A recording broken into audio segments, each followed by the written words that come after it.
we will also like to know from you.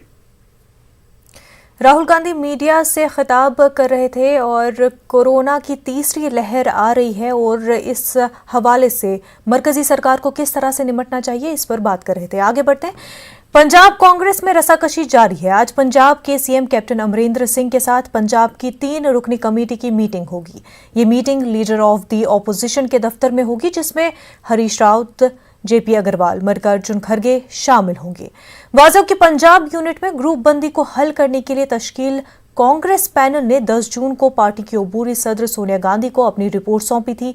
जराये के मुताबिक panel ने वज़ीर आला कैप्टन को हटाने की सिफारिश नहीं की और कैप्टन अमरिंदर सिंह के अगले इंतखाबात में पार्टी की क़यादत करने के इम्कानात है। हालांकि नवजोत सिंह सिद्धू की किस्मत का फैसला अभी नहीं हुआ है।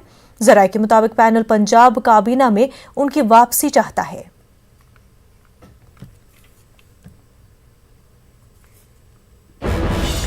इस वक्त की बड़ी खबर महाराष्ट्र से। Mahavikas Aghadi coordination committee